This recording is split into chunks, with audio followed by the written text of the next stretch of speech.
कि कभी कभी सत्ता भी ये चाहती है कि समाज उन पर दबाव बनाए। हटा राजीव गांधी खेल रत्न अवार्ड को ध्यानचंद अवार्ड किया गया। सुभाष चंद्र बोस जी की मूर्ति भी इंडिया गेट पे लगाई गई। तो अपना ये दबाव आप सत्ताओं पर बनाए रहिए। बहुत शुक्रिया, थैंक यू वेरी मच।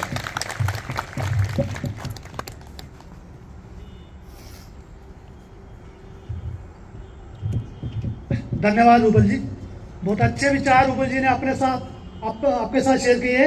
अब मैं समय ना लेता हुआ हमारे युवा क्रांतिकारी और इस कार्यक्रम को सफल बनाने में शिवा साथ शेयर करें। विशाल जी।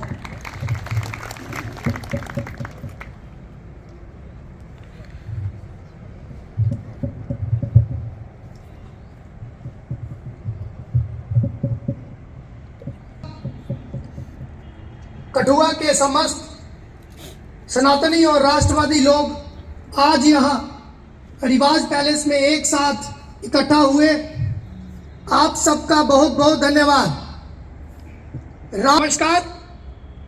राष्ट्र आराधना मंच, इस संस्था के नाम में ही जो पहला शब्द है वो राष्ट्र है, और अगर इन तीनों शब्दों के पहले अक्षर को मैं अगर जोड़ूं तो राम बनता है। तो इस बेहतरीन नाम के लिए शशि जी का बहुत बहुत धन्यवाद। और धन्यवाद इसलिए भी करता हूं कि भारत की सबसे बड़ी शक्ति हमारे गुरु आदरणीय पुष्पेंद्र कुलशेष जी को आज कठुआ की पावन धरती पर मैं आप सब लोगों का, संत समाज का, सभी सनातनी और राष्ट्रवादी लोगों का स्वागत एवं अभिनंदन करता हूं। ये जो शक्ति का शब्द मैंने इस्तेमाल किया, आदरणीय पुष्पेंद्र कुलशेष जी को सुनती है 10 करोड़ लोग प्रत्यक्ष रूप से टीम लोग, वही शक्ति वो आप हैं। शक्ति वो है जो उनको सुनती है। कुलशेष ऑफिशियल यूट्यूब चैनल पे जाके हम उस 3-3 घंटे की भी वीडियो को पूरा देखते हैं। ये वही शक्ति है जो हम सबको पुष्पेंद्र कुलशेष जी की एक लोग उनको इतना सुनते हैं, बस हम इंतजार कर रहे हैं कि वो कुछ कहें और हम खेल कर दें। रॉ के पूर्व डायरेक्टर कर्नल RSN सिंह साहब को मेरा प्रणाम। दूर पड़े, लेकिन भारत के हर एक राष्ट्रवादी और सनातनी को ये किताब जरूर पढ़नी चाहिए। जान पाए हम, वो जान पाए वो गद्दार कौन है देश के। हम जान पाए वो कौन सा सच है जो हम लोगों से इन गद्दारों ने छुपाया था। तो अब बात चल रही है राष्ट्र के गद्दारों को पहचानने की। तो ये राष्ट्र के गद्दार कौन से लोग हैं? ये राष्ट्र के गद्दार वही लोग हैं जिन्होंने 1975 साल राजपत्र से गायब कर दिया था। वो लोग गद्दार हैं जिन्होंने उस छुट्टी को गायब किया, और गद्दार वो भी हैं जिन्होंने उस छुट्टी की मांग। वो उनसे बड़े गद्दार हैं, और गद्दार वो लोग भी हैं जिन्होंने आज तक जम्मू कश्मीर में किसी हिंदू को CM नहीं बनने दिया। गद्दार वो कश्मीर में सिर्फ ID कार्ड देख के सिर्फ हिंदू नाम के ऊपर उसके ऊपर गोली चलाई। गद्दार वो लोग भी हैं जिन्होंने में हिंदू देवी देवताओं को षड्यंत्र में मदद इनकी बॉलीवुड ने भी करी। ये बॉलीवुड के 2 कौड़ी के एक्टर और एक्ट्रेसेस करते क्या है कि जब ये घटना हुई तो इन्होंने टैग लेके पूरे भारत में एक माहौल बनाया, I am Hindustan, I am ashamed, I am Rapistan. तो आप ये समझिए कि इनके एजेंडे को बॉलीवुड के भी कुछ लोग आगे बढ़ा रहे हैं। तो इन गद्दारों को इसलिए भी पहचानने की जरूरत है। ये गद्दार वो लोग हैं जिन्होंने रोहिंग्या को जम्मू कश्मीर में बसाया। मैं ऑन रिकॉर्ड करीब 98,000 रोहिंग्या की बात तो कर ही सकता हूं। ये गद्दार वो लोग हैं जिन्होंने 42,000 हिंदू मंदिरों को तोड़ा। और इनकी गद्दारी का आलम देखिए कि तोड़े तो हैं, तोड़ने के बाद उस पर टोपी भी लगाते हैं, और तोड़ने के बाद ये आज भी जम्मू में मंदिरों को तोड़ रहे हैं, मूर्तियों को तोड़ रहे हैं। और ये गद्दारी देखिए कि हमारे बच्चे कहीं हनुमान चालीसा का बाहर अगर पाठ करते हैं तो उनको भी जेल में डाल दिया जाता है। तो मुझे लगता है कि जो इनको जेल में डाल रहा है वो सबसे बड़ा गद्दार है। गद्दार वो भी है जो भारतीय सेना पे कश्मीर में पत्थर मारता है। गद्दार वो भी है जो पत्थर मारता है, वो सनातन पे भी हमला करता है। गद्दार वो भी है जो एक किसी गद्दार के दफ्तर में तिरंगा झंडा फहराने के बाद उसको, लड़के को जेल में डाल दिया जाता है। तो आप बताइए क्या ये गद्दारी नहीं है? महबूबा मुफ्ती के ऑफिस के ऊपर तिरंगा लगाने वाले हमारे एक साथी को जेल में डाला जाता है। तो क्या तिरंगा लगाना गद्दारी है? और गद्दारी, और देखिए कि इस गद्दारी को मैं यूं कहना चाहता हूं कि ये गद्दारी जो एंटी हिंदू 370 इन्होंने जम्मू कश्मीर में लागू करी, ये सबसे बड़ी गद्दारी है। ये जो इन्होंने गुंडागर्दी करी, मैं इसके ऊपर एक बात आपको कहना चाहता हूं। 370 इन्होंने अपनी गद्दारी तो दिखाई ही दिखाई, उसके साथ साथ वाल्मीकि समाज, हमारा हिंदू वाल्मीकि समाज, वेस्ट पाकिस्तानी हिंदू रेफ्यूजी, उन लोगों को कभी अधिकार नहीं दिए उनके साथ अत्याचार करें। और आज ये बात मैं इस मंच से कहना चाहता हूं, क्या जो वाल्मीकि हिंदू समाज के लिए जो नियम कायदे इन्होंने बनाए थे, क्या आज वो नियम महबूबा के लिए लागू कर सकते हैं हम लोग? क्या हमें वो करने चाहिए? जी आप सब लोग बताइए मुझे, क्या वो नियम लागू होना चाहिए महबूबा के लिए भी? तो जोर से बोलिए ना, तो ताकत दिखाइए अपनी सामूहिक शक्ति का प्रदर्शन कब करेंगे हम लोग? ये गद्दारी इसलिए भी है कि हम सब लोग सिर्फ सुनते हैं। योद्धाओं को चुनने का कम से कम पहली बार साहस किया है। इसलिए आज जब मैं बैठा था तो जो दो हमारे युवा साथियों को आपने सुना, एक हल्द्वानी से यहां आए हैं रूबल पटलिया साहब, और एक आप ही के शहर अखनूर के बेटे हैं विशाल गुप्ता जी। मुझे पहली बार लगा कि विशाल इतना बढ़िया भाषण देता है, ये मैंने पहली बार सुना। इसलिए कभी कभी आपके सामने जब नई पीढ़ी खड़ी हो रही हो तो मंचों से, मंच के नीचे जब भी मिले उनकी तारीफ कीजिए, उनका हौसला बढ़ाइए।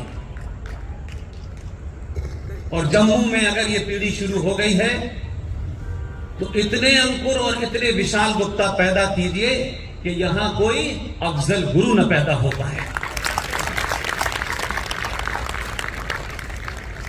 लिहाजा सिंह साहब जब मंच पे मेरे साथ होते हैं तो मेरे लिए रास्ता बहुत आसान कर देते हैं। जितने विषय कठिन होते हैं उसको वो समझा देते हैं, मुझे वो समझाने की फिर आवश्यकता नहीं पड़ती। इसलिए मैं 2-3 बातों पे जरूर, सिंह साहब ने कहा कि इस्लाम सुधर जाएगा तो भादर भी सुधर जाएगा। मेरे गुरु हैं, मैं निजी बातचीत में और मंचों से अपनी बात को उनके सामने रखता हूं। इस्लाम को सुधारने का ठेका हमने नहीं लिया है। मेरा मानना है, और यह हमें अपने अंदर आत्ममंथन करना चाहिए, संतों को, महंतों को, नेताओं को, विश्वविद्यालय में पढ़ाने वाले अध्यापकों को। यह आत्मचिंतन हम नहीं कर रहे हैं, इसलिए हम दूसरों के अंदर बहुत सारी बातें कहते हैं। मैं आज मानता हूं, पूरे दृढ़ विश्वास के साथ मानता हूं, जिस दिन भी सनातनी हिंदू अपनी सामूहिक शक्ति को पहचान लेगा, इस्लाम तो क्या, इस्लाम जैसे सब लोग आपके कदमों में होंगे। इसलिए आज जो लोग सनातन को चुनौती दे रहे हैं, सनातन को गाली दे रहे हैं, कश्मीरी हिंदू पंडितों को मार करके सनातन की व्याख्या कर रहे हैं, हैदराबाद में 2 कौड़ी का आदमी दिल्ली में आकर के चुनौती देता है, कुछ यहां के लोग भी जाकर के दिल्ली में चुनौती देते हैं। ये गीदड़ इसलिए चुनौती दे रहे हैं कि आप अपने पुरुषार्थ को भूल गए हैं। इसे सड़क चलता आदमी इस 95 करोड़ सनातनियों की हत्या कर रहा है और देश चुपचाप बैठा है। मैं आज भी मानता हूं इस बात के लिए कोई दूसरा जिम्मेदार नहीं है। हम सब पे उंगली उठा सकते हैं। जिस दिन सनातनी अपनी तरफ उंगली उठाएगा, दुनिया सुधर जाएगी। लोग बहुत सारी बातें कहते हैं, राजनीति का व्याख्या करते हैं, मूल्यांकन करते हैं।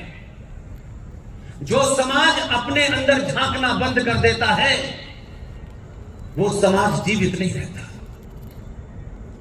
और ये काम हमने बहुत पहले से बंद कर दिया है।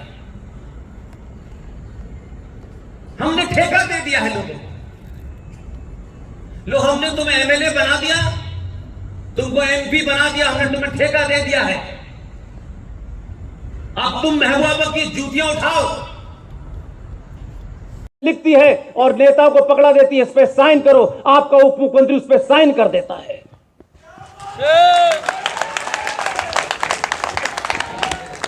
अपने बीच में से दलालों को पहचानिए। आपके बीच में बड़े बहादुर हैं। अगर अंकुर ने यह बेड़ा उठाया है कि जब तक शुद्ध सनातनी कश्मीर की विधानसभा में नहीं पहुंचेंगे, ये दलाल बिकाऊ आपका सौदा करते रहेंगे।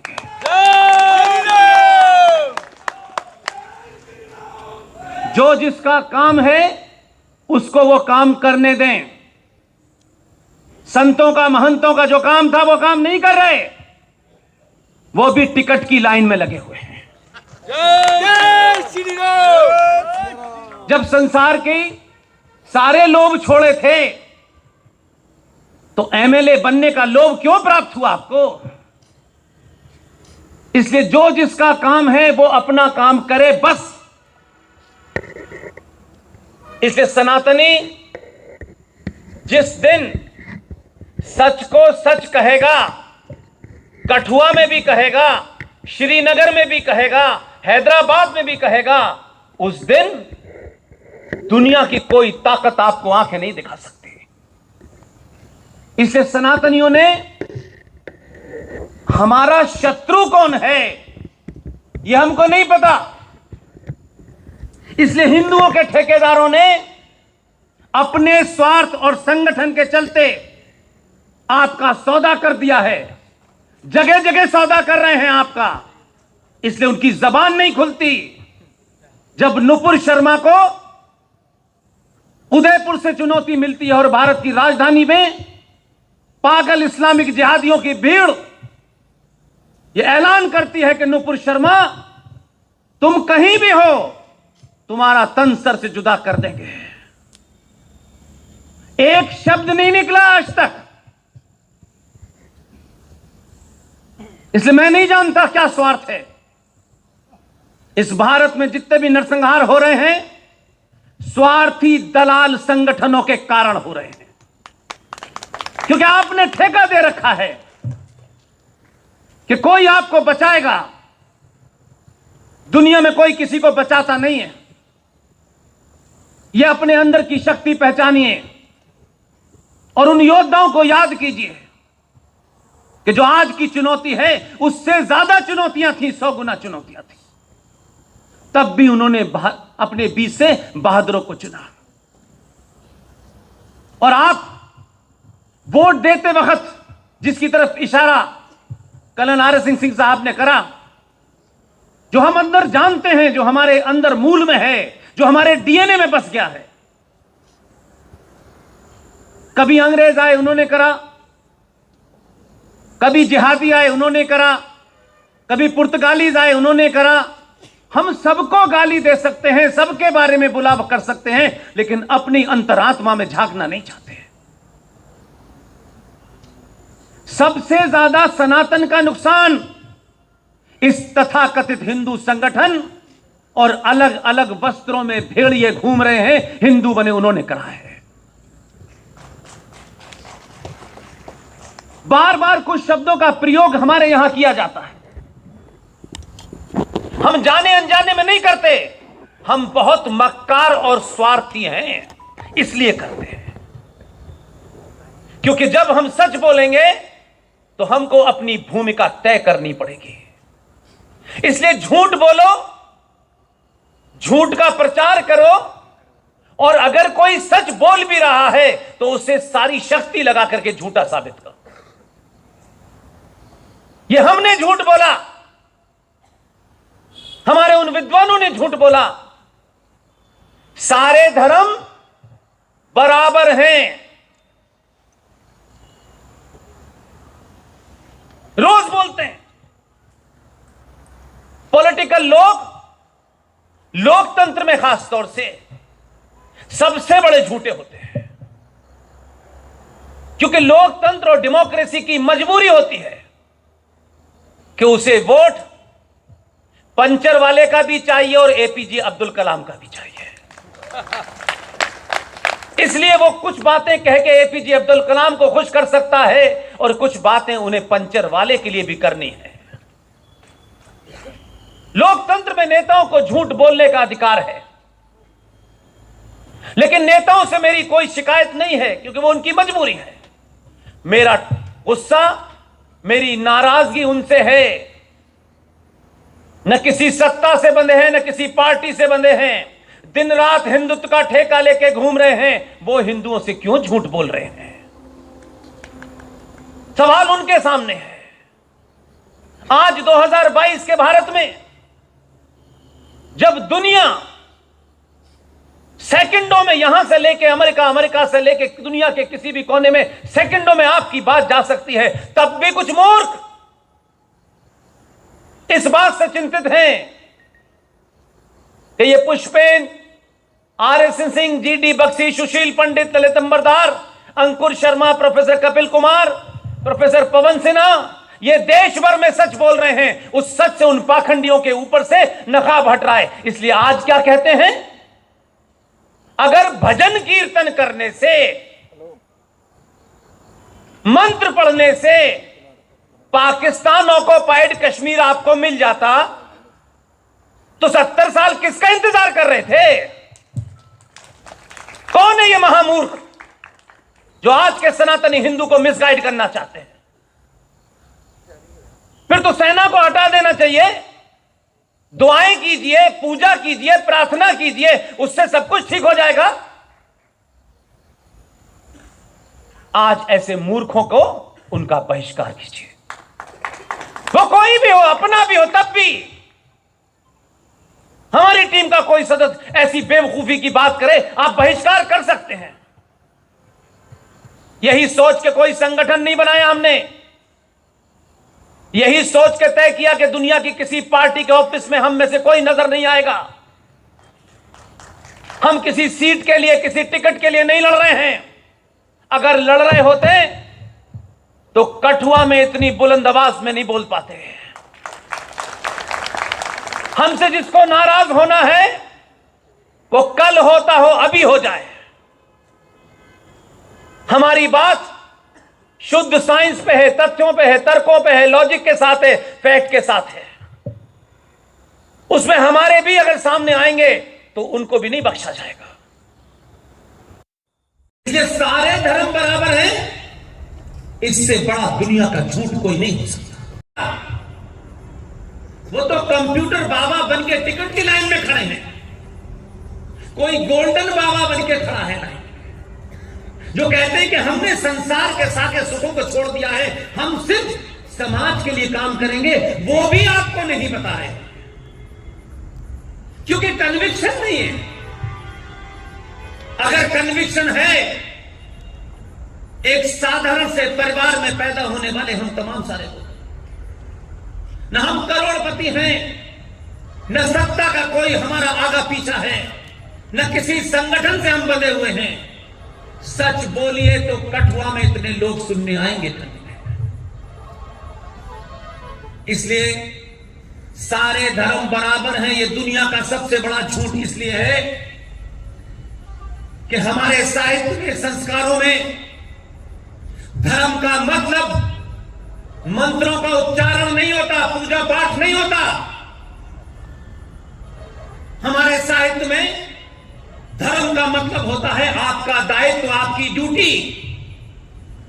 इसलिए मां का धर्म क्या है, पिता का धर्म क्या है, साधु का धर्म क्या है, शिक्षक का धर्म क्या है, राजा का धर्म क्या है। क्योंकि ये जुमला बहुत खूबसूरती से चुना गया और आपके बीच में परोसा गया। और जब आप ये कहते हैं कि सारे धर्म बराबर हैं, तो आप गंदी नाली की तुलना समुद्र से करने लगते हैं। इसलिए मेरा मानना है, अंग्रेजी के शब्द रिलीजन का उर्दू में ट्रांसलेशन होता है मजहब, हिंदी में उसका ट्रांसलेशन पंथ हो सकता है, मत हो सकता है, धर्म नहीं हो सकता। फिर एक नहीं, क्योंकि जब आप कायर होते हैं, जब आपके अंदर लालच आता है, जब अपना जीवन आप इस तरह जीते हैं कि कोई हमसे खुश हो जाए, कोई हमसे नाराज ना हो, तो पहली उसकी सीढ़ी होती है कि लालची आदमी दिन भर इस गफलत में रहता है कि मुझसे कोई भी नाराज हो गया तो मेरा नुकसान हो जाएगा। और वही लालची आदमी समाज में कुछ मिल जाए, किसी के जूते उठाने से मिल जाए, किसी के स्कूटर के पीछे भागने से कुछ मिल जाए, कायर हो जाता है। और कायर आदमी अपने शत्रु का सामना नहीं करता, उससे समझौता करता है। हम अपनी आंखों के सामने देख रहे हैं, हम समझौता कर रहे हैं अपनी मां के ऊपर, अपनी बहन के ऊपर, अपने परिवार के ऊपर, अपने घर के ऊपर, अपने समाज के ऊपर और अपने राष्ट्र का सौदा कर रहे हैं। क्योंकि हम बहादुर को नहीं चुनते, हम घर में तस्वीर सुभाष चंद्र बोस की नहीं लगाते, क्योंकि सुभाष चंद्र बोस अगर बेटा बन गया तो हमें क्या फायदा, फिर तो घर बर्बाद हो जाए, क्रांति आ जाएगी घर में। हमें तो दुनिया के जितने भी भौतिक सुख हैं वो मिलने चाहिए, इसी को हम तरक्की मानते हैं। ये जो विकास का मॉडल है जिसकी बहुत चर्चा होती है, इस विकास के मॉडल की प्राप्ति ही सनातन हिंदू का सबसे बड़ा लक्ष्य है और यही आपके समाप्त होने का कारण है। किसी कालखंड में ऐसा नहीं रहा, कभी नहीं रहा। इसलिए शत्रु का बोध नहीं है आप, यह बीमारी आपने चलाई। आपका शत्रु, कम से कम जिसे आप शत्रु कहते हैं, वो ईमानदार था। उसने कभी कोई बात नहीं छुपाई, आपने छुपाई, आपके रहनुमाओं ने छुपाई। कहा गया Islam is a religion of peace. उन्होंने कोई बात छुपाई नहीं, क्योंकि आप में लालच है कि अगर अब्दुल्ला भाई खुश हो जाएंगे तो मंत्रिमंडल में जगह मिल जाएगी। इसलिए उन्होंने नहीं कोई बात छुपाई आपसे, वो साफ साफ कह रहे हैं। उन्होंने साफ बताया religion, Islam is a religion of piece. आपने स्पेलिंग गलत समझ ली, इसलिए आप भुगत रहे हैं। ये पूरे दुनिया के अंदर ऐसा नहीं हुआ है कि कृष्ण भड़वार मारा गया, गुजरात में रूपेश पांडे मारा गया, झारखंड में निकिता मारी गई, हरियाणा में। ये कोई ऐसा ही नहीं हो रहा है, अकस्मात नहीं हो रहा है। जिस मजहब के बारे में कहा जाता है कि ये शांति का मजहब है, उस मजहब के रहनुमा जनाब मिस्टर मोहम्मद साहब, उनके अपने रहते हुए जो 632 में इंतकाल फरमा गए थे, उनके अपने सामने उनकी बेटी बीबी फातिमा, उनके शौहर, उनके पति अली की हत्या फजर की नमाज में मस्जिद में किसने की थी? मोहम्मद साहब की बेटी बीबी फातिमा की हत्या घर में आग लगा के दरवाजे के नीचे जला के किसने मारा था? आरएसएस ने, बीजेपी ने, विश्व हिंदू परिषद ने। इस्लाम का पहला खलीफा, दूसरा खलीफा, तीसरा खलीफा, तीनों की हत्याएं किसने की थी? जिसकी उत्पत्ति ही हत्याओं से हुई हो, वो पूरी दुनिया में अमन चैन का माहौल देता है। क्या आज क्या बात, हम बोलना नहीं चाहते। इसलिए मैंने कहा कि सिर्फ आप कुछ करें या न करें, एक बात जरूर करें। अगर आपने अपने जीवन का आज का दिन हम जैसे साधारण लोगों के लिए सुनने के लिए आपने समय निकाला है, तो आप हमारी किसी भी बात को जो इस मंच से कही गई, जब तक आप जितने भी दुनिया में रेफरेंसेस और सोर्सेस हैं, उनको जब तक कसौटी पे कस करके आपको यकीन ना हो जाए कि मंच पे से बात करने वाला कर्नल आरएसएन सिंह, पुष्पेंद्र कुमार, अगर हमारी बात सच है, तो मैं आपसे सिर्फ एक ही बात चाहता हूं, तय करिएगा कि आज के बाद हम किसी कीमत पर झूठ नहीं बोलेंगे। और सच कितना भी कड़वा हो, कितनी भी धमकियां आए, जम्मू के रेलवे स्टेशन पर बम रख करके हमको यहां आने से रोक नहीं सकते। यह गलतफहमी है किसी को कि वो सनातनी को डरा सकते हैं। और मुझे अफसोस है कि आपको डरा कौन रहा है? अरे कोई बहादुर डराता तो शान लगती कि किसी बहादुर से हम डरे। जिनके मां बाप ने तलवार के जोर पे शलवार पहन ली हो, वो डरे हुए हमको डराएंगे? जो शलवार में अपने पुरुषार्थ को छुपा करके भाग गए हो, जो भगवान दास से गुलाम नबी हो गए हो, वो हमें डराएंगे? हमारे पूर्वज जब नहीं डरे तो अब हम डरेंगे? ये भाव अपने अंदर पैदा कीजिए। कौन आपके पूर्वज है? और सच को जानिए।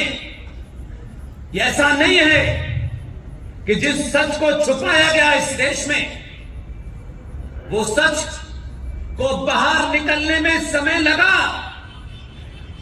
लेकिन जितना गहरा दबाया गया उतनी ही ताकत से बाहर निकला। और मैं आप सबके बीच में आकर के हर जगह एक बात कहता हूं, न हमने सुभाष को देखा, न सावरकर को देखा, न पटेल को देखा, लेकिन वर्तमान दौर में आपको कुछ न कुछ ऐसा करने का समय ने मौका दिया है कि आप तय करें कि फूल वाले चाचा बनना है या सरदार पटेल बनना है। भूमिका आप तय करें। अगर आज आप अपनी भूमिका तय नहीं करेंगे, कुछ भौतिक सुख होगा, कुछ जिंदा रहने की चाह होगी। याद रखिएगा, जो समाज जिंदा रहने की चाह में हर दिन मरता है, और कुछ लोग ऐसे हैं कि जिन्हें मरने का फन आता है, उन्हें कोई मार नहीं सकता।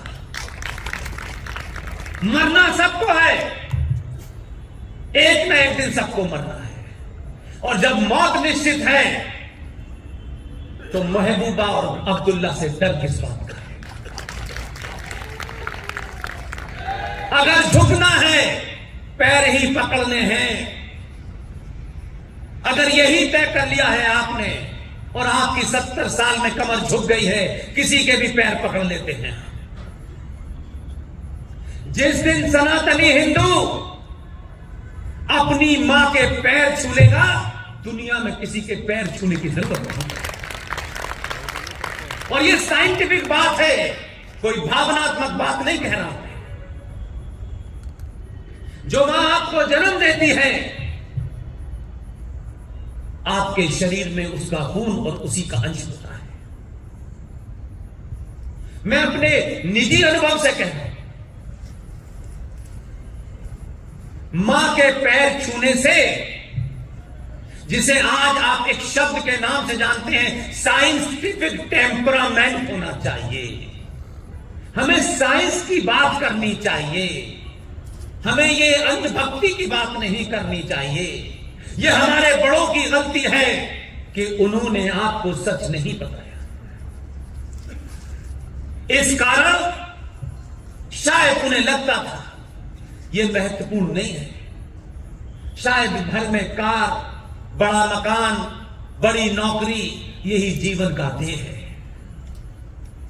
कश्मीरी हिंदू पंडित, कश्यप ऋषि के वंशज बड़े बड़े ज्ञानी थे, विद्वान थे, पैसे वाले थे।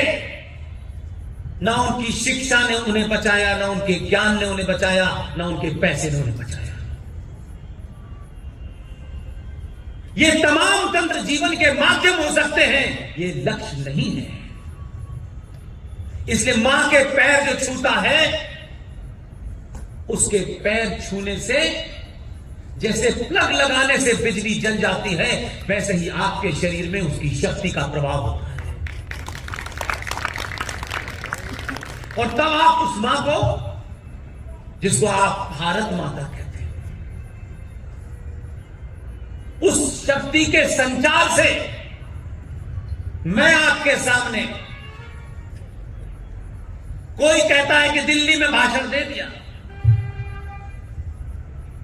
हमने हर उस गद्दार के घर जाके भाषण दिया जो कहता था, जो बात हमारे साथी विशाल ने कहा, योगी और मोदी चले जाएंगे तो तुम्हें कौन बचाएगा। गलत फहमी के शिकार हो, बहुत गलत फहमी के शिकार। तुम कहते हो, हम नहीं कहते, तुम्हारा मानना है ये पूरा ब्रह्मांड, ये पूरी कायनात, ये पूरा यूनिवर्स तुम्हारा मानना है कि इस कायनात को कोई चला रहा है, और जो चला रहा है उसकी मर्जी के बगैर पत्ता नहीं हिलता। ये उनका मानना है, हम भी मानते हैं।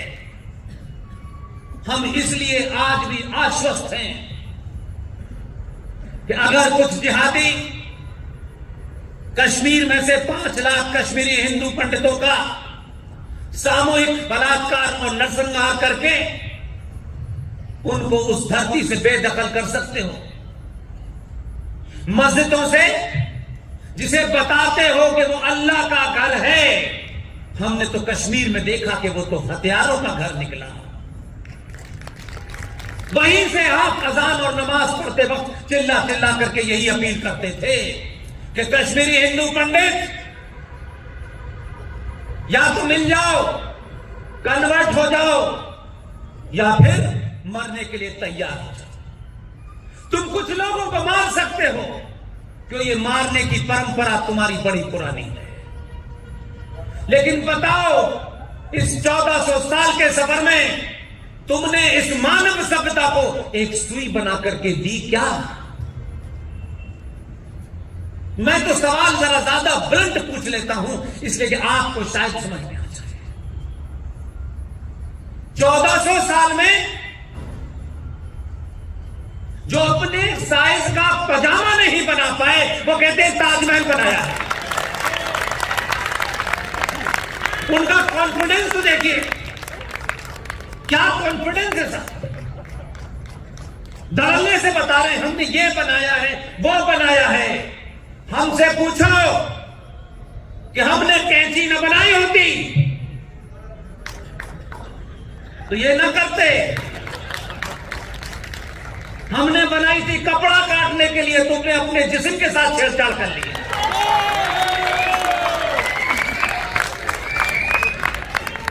हमारी गलती नहीं है। बंदर को उसका दे दो तो अक्सर ऐसे ही करता है। और तुम कहते हो अब हम मुसलमान हो गए, मुसल्लत ईमान है। हम मानते हैं कि पत्ता उसकी मर्जी से नहीं हिलता, हम भी कहते हैं भाई नहीं हिलता।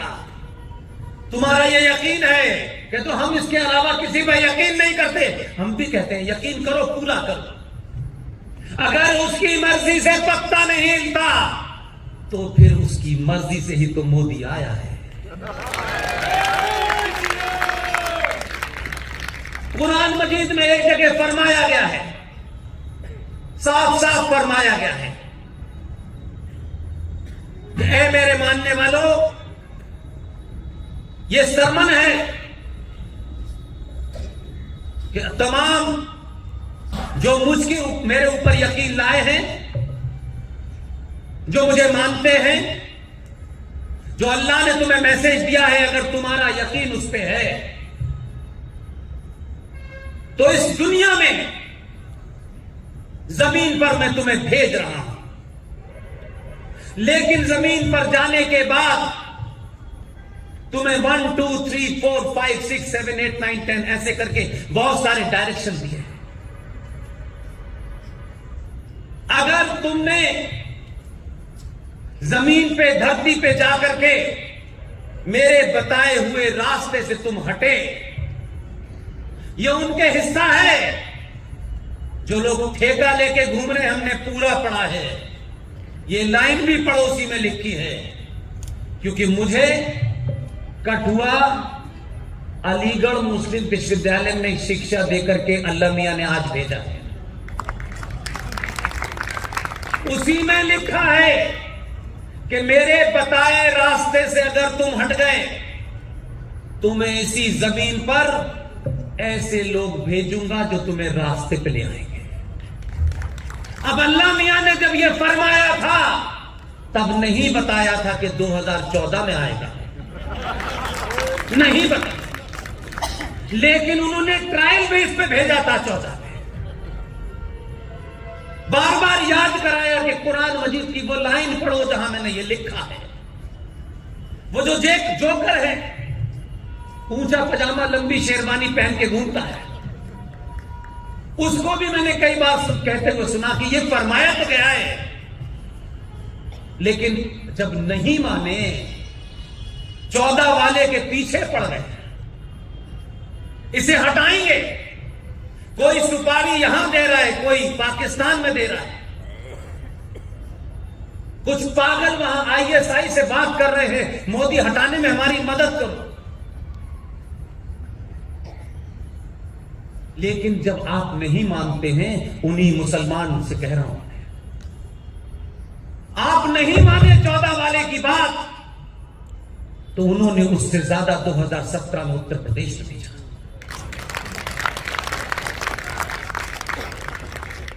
और सुधरने का नाम नहीं ले रहे। रोज स्कीम चलाता है उनके लिए।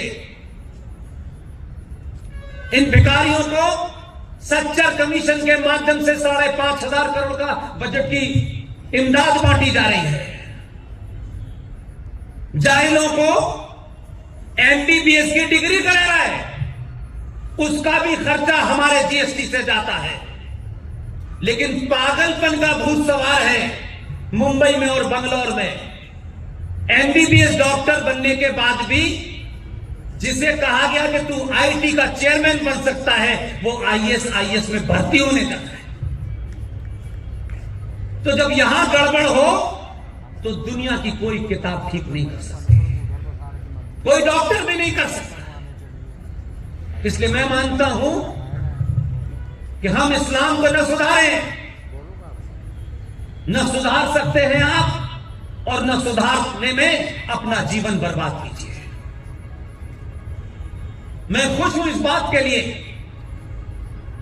कि जम्मू कश्मीर में यह चेतना जागी, और जब राष्ट्र अपनी सामूहिक शक्ति का प्रदर्शन करता है तब सत्ताएं आपकी बात सुनती हैं। यह सनातनी समाज एकमात्र समाज है जो यह मानता है कि हमें कुछ नहीं करना, सब कुछ सरकार को करना है। इसके लिए हम इंतजार करते रहे 70 सालों से कि कोई आएगा, 300 का बहुमत मिलेगा, तब धारा 370 हटेगी। अगर यह आपका विश्वास था तो आपने बहुत देर कर दी, और अगर यह विश्वास हो भी गया है तो ध्यान रखिएगा, यहां ब्राह्मण भी बैठा होगा, बनिया भी होगा, ठाकुर भी होगा, डोगरा भी होगा, सिख भी, सब कुछ होंगे। मैं कौन हूं मुझे नहीं जानता, ना मुझे उस पर कोई गर्व है ना शर्म।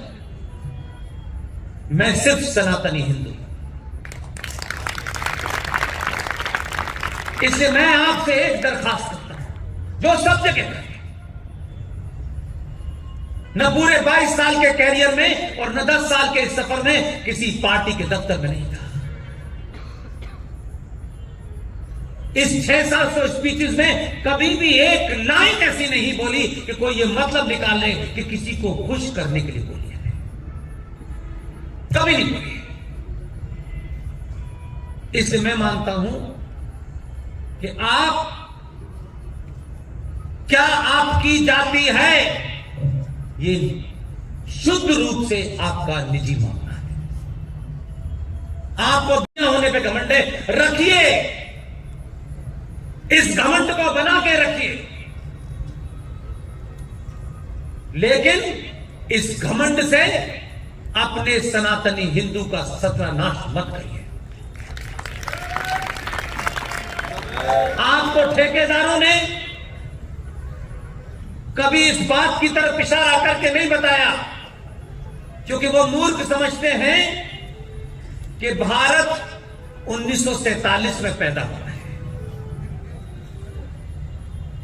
वो ये आज भी आपको ऐसे ही, क्योंकि उन्होंने पैदा होते ही, अब लोग कहते हैं कि सनातन तो अनादिकाल से था, भारत अनादिकाल से था, जिसका जिक्र कर्नल आर सिंह साहब ने कहा। हिंद महासागर से लेके, गंगा नदी से लेकर के, हिमालय पर्वत से लेकर के सारी बातें कही, लेकिन हम इन विषय को उठाने से क्यों डरते हैं? क्या यह डर इसलिए है कि कोई नाराज हो जाएगा? मैं फिर कहता हूं, जिस दिन नाराजगी की किसी की चिंता मिट जाएगी, उस दिन इस देश में करोड़ों मोदी और योगी पैदा हो जाएंगे। ये सिंबल के रूप में है। आप सब में वो पुरुषार्थ है, आप सब के अंदर वो ताकत है कि अपने अपने घर के अंदर मोदी और योगी की तरह वाली ताकत है आपके अंदर। लेकिन इस पुरुषार्थ को कुछ ठेकेदारों ने समाप्त कर दिया है। वो भजन कीर्तन से कहते हैं पीओ के लेंगे। अगर भजन कीर्तन से पीओ पे आता तो फिर राफेल लेने की जरूरत क्या थी? लेकिन क्योंकि चाटुकारिता करनी है, मस्जिद मस्जिद पैर पकड़ने हैं, भाईचारा कायम करना है, भाईचारे का ठेका हमने नहीं लिया। हम अगर 70 साल में ये नहीं जान पाए कि भाई कौन है और चारा कौन है, तो फिर आपका कुछ नहीं हो सकता। आप एक ऐसी मरीचिका के पीछे भाग रहे हैं जो है ही नहीं। जिस दिन से जन्म हुआ है उस दिन से लेके आज तक का इतिहास यही बताता है। ये 57 देश अल्लाह के हुक्म से इस्लामिक नहीं बने, तलवार के जोर पे बने। अब आज पूरी दुनिया ये बात कहती है, खुल के कहती है। यूरोप कहता है, आज तो ज्यादा कहने लगे। जब घर में आग लगी तब पता चला नहीं, ये पूरा वेस्ट हमको ज्ञान दे रहा था। आज कहते हैं इस्लामिक जिहाद का अगर दुनिया में कोई मुकाबला कर सकता है तो भारत के अलावा कोई नहीं कर सकता, क्योंकि भारत की मिट्टी में, यहां के संस्कारों में, यहां की मान्यता और परंपराओं में वो शक्ति है कि जब एक पतला दुबला संत भी खड़ा हो जाता है तो सत्ता हिल जाती है। लेकिन संत में वो पुरुषार्थ होना चाहिए। सिर्फ गेरुए बक्स डालने से अगर संत होते तो आज हजारों करोड़ों संत हैं, मठ मंदिर हैं, बहुत सारे आश्रम हैं। अगर इन लोगों ने भी एक दिन सोच लिया होता कि अयोध्या में राम मंदिर नहीं बनेगा, तब तक ये 5 से 10 करोड़ संत यहीं धरना देंगे। 24 घंटे में सत्ता आपके पैरों पे होती है। अगर कुछ 5000 लोग भारत की संसद में पास किए कानून, दोनों सदनों ने विधि विधान से कोई कानून पास किया, उस कानून पे राष्ट्रपति के साइन हुए, उस कानून के पास होने के बावजूद भी छुट भैये लोग जिनके पैरों में चप्पल नहीं है, पेट में रोटी नहीं है, उन्होंने 5000 लोगों ने दिल्ली के शाहीन बाग पर बैठ करके सत्ता को मजबूर कर दिया कि आज तक सीए कानून की अनाउंस हुआ, लेकिन आज की डेट तक उसको लागू नहीं किया गया। लेकिन आप ये नहीं करेंगे। आपसे अगर ये कह दिया जाए कि धरना देना है सेक्रेटरीट के खिलाफ, हमारी तनख्वाह 10,000 रुपए बढ़नी है, तो आप 1 नहीं 6 महीने तक बैठेंगे। इसी को कहते हैं अपने स्वार्थ से ऊपर उठिए। हम राष्ट्र की बात बहुत करते हैं, लेकिन राष्ट्र के लिए 1 घंटा देने को तैयार नहीं। इसलिए बदले हुए भारत में मैं खुश हूं। सूरत में 10,000 लोग रात के 2 बजे तक भी सोते हैं। इसलिए नहीं आ पाए हैं कि हम आपकी कोई सिफारिश किसी से करने जा रहे हैं या हमारी तस्वीर आप कहीं डालेंगी तो आपको कोई फायदा हो जाएगा।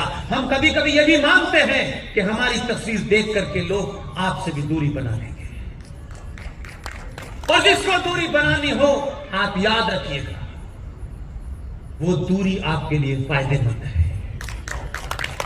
इसलिए कि आपको पता तो चल गया कि आप किस भ्रम में जी रहे थे। इसलिए आज मुझे बताया गया बहुत सारी बातों के बारे में।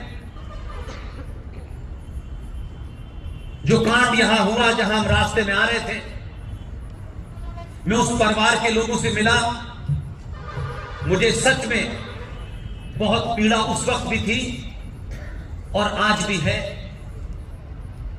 लेकिन मैं ये मानता हूं कि हम वो हो सकता है विशाल गुप्ता जी, शिवा फाउंडेशन, और हो सकता है उनके एक साथी जो उत्तराखंड के हल्द्वानी से यहां हैं, रूबल पडलिया साहब, और आपके शशि शर्मा साहब, माध्यम बने हो हमको यहां बुलाने। ये माध्यम है, लेकिन मेरा, आप सब जानते हैं कि मेरा इंट्रोडक्शन क्या है, मैं कहां पैदा हुआ हूं। मैंने अपने जीवन में 22 साल तक मंदिर नहीं देखा था।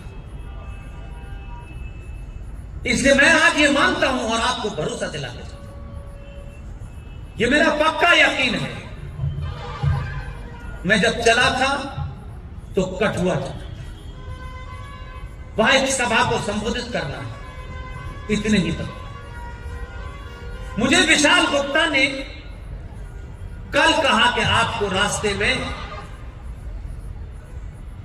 रसाना नाम की जगह का आपने सुना होगा, आपको वहां चल जाए। हमने कहा चले।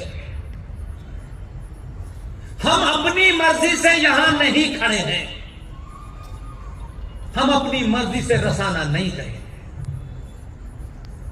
इस बदले हुए परिपेक्ष में किसी शक्ति ने हमें रसाना तक पहुंचा करके साजी राम जी जो 65 वर्ष के हैं, दीपक खजूरिया साहब और परवेश कुमार मन्नू, ये तीनों के बारे में उनके परिवार के आंसू मुझे बार बार कचोट रहे हैं। मैंने जाने अनजाने में उनको यह भरोसा दिया है, नहीं जानता, क्योंकि मैं कुछ बातें हो सकता है आपको लगता है कि पढ़ के बोलता हूं, लेकिन कुछ बातें मेरे मुंह से निकलती हैं उसको मैंने सच होकर देखा है। इसलिए एक जिहादन ने, एक इस्लामी पागल औरत ने अपनी शक्ति का दुरुपयोग करके रसाना के अंदर एक बच्ची का मर्डर और रेप करा करके पंडित एक ब्राह्मण को, एक गरीब ब्राह्मण को 65 साल की उम्र में उस पर यह आरोप लगाया कि उसने बच्ची का बलात्कार किया, अपने स्वार्थों के लिए फंसाया। सवाल पूछूं, बुरा मनी लगेगा। उसको जो करना था उसने किया। आपके जो 15-20 दलाल थे उन्होंने क्या किया, सवाल उनसे पूछिए। कहीं धरना दिया, कहीं मुंह खुला। इसलिए मैंने कहा कि एमएलए बनने का लालच, मंत्री बनने का लालच आदमी की जबान पे ताला लगा देता है, और जिसको लालच नहीं होता वो चिल्ला चिल्ला के घर में घुस के बोलता है। इसलिए मेरा यह विश्वास है कि मेरी जब भी अगली यात्रा होगी, साजी राम जी अपने घर पे होंगे, ये मेरा विश्वास है। इस संदर्भ में जो कुछ भी मुझसे होगा वो मैं करूंगा और कोई एहसान नहीं करूंगा। एक बेकसूर ब्राह्मण को सिर्फ अपने स्वार्थों के कारण एक पागल औरत ने, जिसका बाप हिंदुस्तान में चुनाव लड़ने के लिए इस कानून के तहत कहा गया कि जम्मू कश्मीर से कोई बाहर का आदमी आके चुनाव नहीं लड़ सकता है, यह हमारा ही कलेजा है कि हमने इसी जम्मू कश्मीर के उस जिहादी, इसके बाप को मुजफ्फरनगर से जिता करके देश का मंत्री बनाया। तब नहीं पूछा किसी ने कि कश्मीर का आदमी मुजफ्फरनगर से चुनाव लड़के देश का गृह मंत्री कैसे बनेगा। इसके बाप के देखरेख के अंदर ही जम्मू कश्मीर में सनातनी हिंदुओं की आस्थाओं और परंपराओं को रौंदा गया, उनकी बहन बेटियों के साथ रेप किया गया। हम चुप बैठे रहे।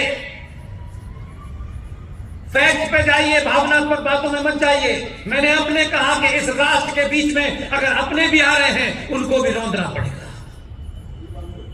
सिर्फ दूसरों को गाली देने से, दूसरों को जिम्मेदार बताने से काम नहीं चलेगा।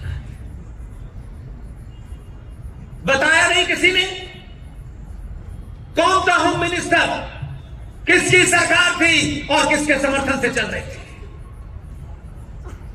अगर दर्द यहां होता तो इसी मुद्दे पर सरकार गिराते थे, लेकिन नहीं किया। और आज भी समझौता कैसे हो इस पे काम चल रहा है। और वो मुद्दे जिससे पूरे समाज का भला हो सकता है, वो मुद्दे जिससे पूरे समाज को ताकत मिल सकती है, हम उन मुद्दों को टच नहीं करना चाहते। इसलिए आपके ठेकेदार आपको इल्यूजन में रखना चाहते हैं। भारत माता परम वैभव को प्राप्त होगी, वो परम वैभव है क्या वो नहीं बता रहे आपको। कि अगर बताया होता तो आज ये सिचुएशन नहीं होती, कि हम इस भारत में हम लोगों ने, हमारे लोग जिम्मेदार हैं, क्योंकि हमारा सवाल अपनों से है, दुश्मन से नहीं है। उन्होंने आपके जम्मू कश्मीर के संविधान में 1957 में आपका संविधान आया, उन्होंने उस संविधान में खामोशी से, और आपके दलाल चुपचाप बैठे रहे। इसलिए एक अकेला आदमी भी अगर यह मान ले कि मेरी बात हो सकता है मैं गिनती में कम हूं, लेकिन चौराहे चौराहे गली गली चिल्लाने से, सच बात से कभी भी, चाहे वो कितना भी छोटा आदमी हो, वो नहीं भी रहेगा। लोग कहेंगे वो बहादुर आदमी था, जिंदा रहा, अपने स्वार्थों से ऊपर उठ करके लगातार किसी मुद्दे पे चलता रहा, उसके मर जाने से कुछ कम नहीं होने वाला। लेकिन समाज ये कहेगा कि बात सही कह रहा था, अपने समय पे कह रहा था, उसने नहीं छुपाया, नहीं बताया किसी ने आपको कि धारा 370 का जो ढोल पीटा गया, कुछ पार्टियों के मैनिफेस्टो में आया। अभी कुछ दिन के बाद चुनाव होंगे, बहुत सारे पट्टा डाल के आपको बताएंगे, तब उनसे ये सवाल पूछिएगा। और एक इशारे के तौर पे मैं खुद कह रहा हूं पब्लिकली, कौन राजनीति में जाएगा कौन नहीं जाएगा ये मेरा विषय नहीं है, लेकिन अपने बीच में से इस बहादुर को चुनिएगा, वो बहादुर जो अब सब कुछ छोड़ के आया हो। सिर्फ 50 साल जूतियां उठाने के बाद एमएलए की टिकट मिलने वाला सिर्फ दलाली ही कर सकता है, काम नहीं करेगा। अब जो लोग आए आपके पास, उनसे पूछिएगा कि कम से कम तुम विधानसभा में, तुम्हारी गिनती कम थी, माना तुम्हारी गिनती कम थी भाई, लेकिन विधानसभा से बाहर निकलने के बाद जो सुबह शाम प्रवचन देते हो और कहते हैं हम तो प्रवचन देने में एक्सपर्ट हैं, तो अपने पड़ोसी को बताया होगा कि इसी संविधान में बख्शी गुलाम मोहम्मद, जो इस वक्त वहां का प्रधानमंत्री था जम्मू कश्मीर का, आपके श्रीनगर के अंदर सफाई कर्मचारियों ने हड़ताल कर दी, तब यहां से बख्शी गुलाम मोहम्मद ने अपनी कैबिनेट के 2 लोगों को भेजा पठानकोट और अमृतसर, और कहा कि सफाई करने के लिए हिंदुओं के अंदर एक जाति होती है, उनको लेके आओ, वो हमारी सफाई करेंगे, क्योंकि शेख साहब का काम है गंदगी करना, सफाई कोई और करेगा। वो 200 लोग आए थे अपनी गिनती में, वो मेरे ही और आपके ही भाई थे। वो 200 से आए, आज उनकी गिनती हजारों में हो गई। आप उनके पुरुषार्थ को देखिए, उनसे प्रेरणा लीजिए। उनके बच्चों में कितने बच्चों से मैं मिला हूं, जब उस पूरे मूवमेंट में शामिल रहा। आज के हमारे और आपके बच्चे इंग्लिश टॉयलेट इस्तेमाल करते हैं, और किसी गरीब दलित का बच्चा किसी शेख साहब की पोटी को अपने सर पे रख करके ढोता है। हमारी पीड़ा हमको नहीं हुई, क्योंकि हम तो दलाली में मस्त थे। अपना घर बनाओ, 4 कमरे का बनाओ, फिर 8 कमरे का बनाओ, तीसरी बार एमएलए हो गए तो दिल्ली में भी एक मकान ले लो, इससे ज्यादा हमने सोचा नहीं। इतनी पीड़ा के बावजूद क्या किसी वाल्मीकि का एक का बयान दिखा दीजिए जिसने ये कहा हो कि ये पीड़ा अब हमसे असहनीय हो गई है, अब हम सनातन को छोड़ के मुसलमान होने वाले हैं। एक नहीं हुआ, इसे कहते हैं सनातन। लड्डू लड्डू मिलता रहे, दलाली मिलती रहे, और सनातन होने का ढोंग करो, वो नहीं है। इतने कष्टों के बावजूद भी एक भी वाल्मीकि कन्वर्ट नहीं हुआ, और उन्हीं के लिए 58 के अंदर एक ऑर्डर पास हुआ सरकार का। दलाल तब भी थे, इस पार्टी के थे और उस पार्टी के थे, इसमें इंटरेस्ट नहीं है। जो भी सनातनी वहां था, वो किसी पार्टी का हो, मेरी निगाह में सबसे बड़ा दलाल था। किसी ने यह सवाल उठाया, क्या आपने कहीं सुना आज तक कि कैसे हमने उन वाल्मीकियों के लिए एक ऑर्डर पास करके संविधान में रातों रात जोड़ दिया?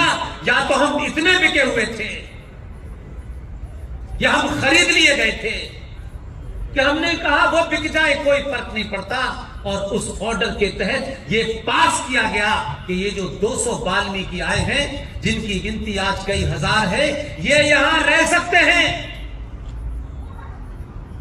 इनको हम तनख्वाह देंगे लेकिन जम्मू कश्मीर की नागरिकता नहीं देंगे। यहां तक भी कुछ ठीक है। और वो जो हैदराबाद वाला आके चिल्लाता है जय भीम जय मीम, पूरे कश्मीर में एक भी मर्द पैदा नहीं हुआ जो ये पूछता उससे कि तुम्हें जय भीम और मीम की बहुत चिंता है, तो जम्मू कश्मीर में जो हजारों की तादाद में वाल्मीकि थे, आपने एक ऑर्डर पास करके संविधान का हिस्सा बनाया जम्मू कश्मीर के कि ये यहां रह सकते हैं, इनको हम तनख्वाह देंगे, उच्च शिक्षा नहीं प्राप्त कर सकते। लेकिन जो सबसे जघन्य अपराध हुआ वो विश्व के किसी कोने में न था, न है, न ऐसा हो सकता है। उसमें एक लाइन लिखी गई, ये जम्मू कश्मीर में रह सकते हैं, इन्हें सिर्फ भंगी की नौकरी ही मिलेगी। इनकी आने वाली पुश्तें हो जाए, पुश्तों की दर पुश्तें हो जाए, इसके अलावा दूसरी नौकरी नहीं मिलेगी। लेकिन पूरे दिल्ली और देश के अंदर जय भीम जय मीम का नारा लग रहा है, वो कहां है जय भीम के दलाल? उनको नहीं पता था कि ये दलित हैं, कि उन दलालों की दुकान चल रही है हैदराबाद वाले की मदद से। इसलिए अपने सगे भाइयों के बारे में मुंह नहीं खोलता। उन्होंने नहीं खोला, लेकिन आपको खोलना चाहिए। इसलिए जम्मू कश्मीर में जब तक सरकार के ऊपर आप निर्भर रहेंगे, आप ऐसे ही जलील होते रहेंगे। मैं आपसे बार बार एक ही बात कहा, जब पूरे 5 साल में आपको जो अपनी कास्ट है उस पर गर्व करिए, जो रहना है रहिए, मुझे उसमें कोई इंटरेस्ट नहीं। मैं आपसे इसलिए कह रहा हूं कि जिस बात को शायद यहां जिसका जिक्र कम होता है, दिल्ली में तो बिल्कुल नहीं होता है। अगर भारत पे जिसका जिक्र मेरे गुरु कर्नल आर सिंह साहब ने किया, ये जो कस्बाए हिंद का जो पागलपन है इस्लाम का, कि जब तक भारत की हर धरती के ऊपर इस्लामिक झंडा नहीं फहर जाता तब तक इस्लाम मुकम्मल नहीं हो सकता। उसका रास्ता श्रीनगर से नहीं है, उसका रास्ता जम्मू से है। अगर जम्मू के उस दरवाजे को बंद करेंगे तो दिल्ली सुरक्षित रहेगी। इसलिए दिल्ली में बैठने वालों को यह बदख्याली ना हो कि अगर दिल्ली में ब्लैक कैट लगा दिए हैं तो दिल्ली सुरक्षित है। दिल्ली को सुरक्षित रखना है तो जम्मू के ऊपर वो मुहाना, वो दरवाजा, वो गेट, वहां पर दाव लगाइए। पूरे हिंदुस्तान में गज़वा हिंद कहीं नजर नहीं आए। इसलिए आज आप अपने आप से, हम बहुत साधारण से लोग हैं, हमारी इज्जत करें, अच्छी बात, हमारे जाने के बाद हमारे बारे में कुछ बुरा कहें तब भी अच्छी बात, लेकिन हम तो शुक्रगुजार हैं इस बात के कि आप हमें सुनने आए हैं। हम धन्यवाद देते हैं आपको कि हम जैसे लोगों को सुनने आए, जो लगातार आपको खुश करने के लिए कोई नहीं। नेताजी झूठा सच्चा भाषण दे करके ताली बजवा के चले जाएंगे, फिर उनका एक चमचा आएगा, वो आपसे वोट मांगेगा। जितनी सख्त और तल्ख बात हम कह सकते हैं, जितनी सख्ती से कह सकते हैं, इसलिए नहीं कहते कि कोई आपसे हमारी नाराजगी है। लगता है कि इतने लंबे कालखंड के बाद इतनी मोटी परत झूठ की चढ़ गई है कि उसे तोड़ना जरूरी है, इसलिए इतनी सख्ती के साथ बोलते हैं। जैसे जैसे इस सख्त जो एक सीमेंट की लेयर बन गई है, जहां जहां उसमें दरारें पड़ रही हैं, वहां के लोगों को समझ में आ रहा है कि संकट है कहां, हमें संकट में क्या करना है, वर्तमान परिस्थितियों में हमारा रोल क्या है। हो सकता है कि हम सनातनियों के हिसाब से आज की सिचुएशन एकदम आइडियल ना हो, एकदम ऐसा न लगता हो कि सब कुछ हो जाएगा, ऐसा हो सकता है, लेकिन 700 साल के बाद आपने पहली बार यादव, ठाकुर, बनिया, ब्राह्मण, दलित होके वोट नहीं दिया, इसलिए कोई 14 पैदा हुआ। इस बीमारी से बाहर आ जाइए और तय कर लीजिए अपने आप से, मैं कुछ भी हूं, मेरी कोई पार्टी हो, कोई फर्क नहीं, मैं सरकार चुन किस लिए रहा हूं, मेरी जाति का मंत्री बन जाएगा, मेरे 2 काम हो जाएंगे, मैंने दुकान थोड़ी एक्सटेंड कर ली है, उसको पास मिल जाएगा, कुछ कॉन्ट्रैक्ट मिल जाएगा। ये कॉन्ट्रैक्ट, ये दुकान जीवन में कभी सत्ताओं और सभ्यताओं को नहीं बचाती। आप 5 साल में एक दिन, 5 साल में एक दिन, और एक दिन का सिर्फ 1 मिनट,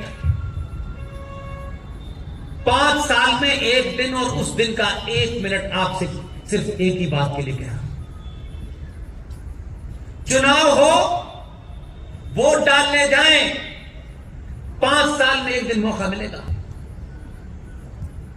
सारे झगड़े, जाति का झगड़ा, ऊंच नीच का झगड़ा,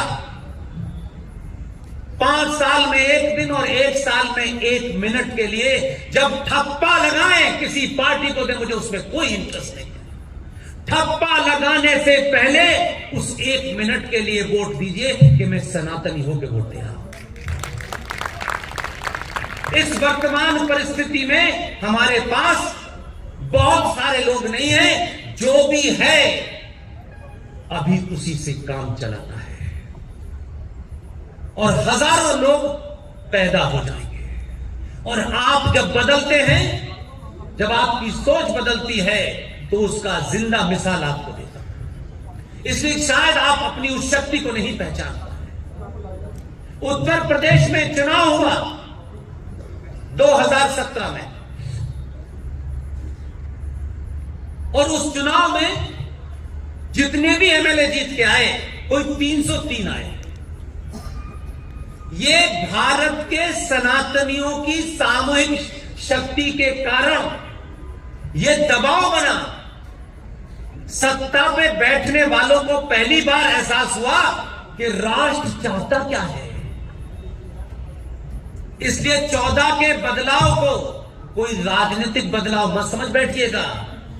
जब भी इतिहास लिखा जाएगा, पॉलिटिकल साइंस का स्टूडेंट हो, जब भी ईमानदारी से कोई लिखेगा, हो सकता है रोमिला थापर के वंशज न लिखें, इरफान हबीब के वंशज न लिखें, लेकिन आपके बीच में से अगर प्रोफेसर हरिओम लिखेंगे तो मेरा मानना है वो यही लिखेंगे कि भारत के सनातनी लोगों ने अपनी शक्ति का जब सामूहिक प्रदर्शन किया तो उत्तर प्रदेश में 300 सीटें जीतने वाले एमएलए के बीच में से एक मर्द नहीं मिला। और दिल्ली का पता चल गया कि इस चुनाव को हमने उत्तर प्रदेश में इसलिए नहीं जिताया है कि तुम किसी ऐरे गैरों को मुख्यमंत्री बना दो। उनको लगा दिल्ली से ज्यादा खतरनाक आदमी, एक आदमी एमपी था, उसने एमएलए का चुनाव नहीं लड़ा, आपके दबाव के कारण योगी को मुख्यमंत्री बनाना पड़ा। ये दबाव है। इसलिए 19 में बहुत दाव पेच खेले गए, आप ही के दबाव के कारण दोबारा बना। ये दबाव आप अगले 100 साल तक रखिए, 100 साल तक। उसके बाद ना इस्लाम रहेगा ना जिहाद रहेगा। इसलिए मैं कह रहा हूं, मैं फिर कह रहा हूं, मैं कोई भावनात्मक भाषण नहीं दे रहा। प्रकृति का विश्वास हम करते हैं क्योंकि हम प्रकृति के हिस्से हैं। हमारा शरीर 5 तत्वों से मिला है और हमारी मौत के बाद उन 5 तत्वों में विलीन कर दिया जाता है, और उन्हीं 5 तत्वों की हम पूजा करते हैं, उनके प्रति अपना धन्यवाद करते हैं कि उन्हीं तत्वों के द्वारा, चाहे वो सूरज हो, चाहे धरती हो, चाहे वायु हो, चाहे आपका पर्यावरण हो, चाहे आकाश हो। ये पांचों नेचुरल चीजें हैं, हम उनकी पूजा नहीं करते, हम पांचों बार उनके प्रति अपनी श्रद्धा करते हैं कि आपके कारण हम जीवित हैं। इसलिए हमारा जब शरीर मृत्यु हो जाता है तो हम उसी धरती में उसको मिला देते हैं। लिहाजा एक बात ध्यान रखें, जो पैदा हुआ है उसका बारे में आप सब जानते हैं। एक मजहब 1400 साल पहले पैदा हुआ, जो ऊंट की पीठ पे खड़े होकर के खजूर तोड़ रहे हैं। एक 2000 साल पहले हुआ, जो सूली पे लटके हैं, अम्मी का पता नहीं है। जो मजहब समय समय पे आए, पैदा हुए, वो मजहब के आने की डेट है कि यह मजहब फला साल से शुरू हुआ, यह मजहब 1400 साल से शुरू हुआ। इस मजहब के चलाने वाला प्रॉफिट, उसका रहनुमा, उसके पैदा होने की डेट है, उसके मरने की डेट है। सनातन अनादिकाल से था, अनादिकाल तक रहेगा। जब सनातन पैदा ही नहीं हुआ तो उसके मरने का प्रश्न क्या होता है? इसलिए जो पैदा हुआ है, प्रकृति कहती है उसे एक न एक दिन मरना होता है। 1400 साल वाले ये मानते हैं एक दिन यौमे कयामत आएगी, डूम्सडे आएगा, उस दिन धरती नष्ट हो जाएगी। लेकिन उस दिन चपटी वाली धरती नष्ट होगी, गोल वाली नहीं होगी। इसलिए मुझे लगता है कि कठुआ में विपरीत परिस्थितियों के चलते भी आप आए, लेकिन एक बात आपसे कहनी है कि हमारे समाज में एक परंपरा थी,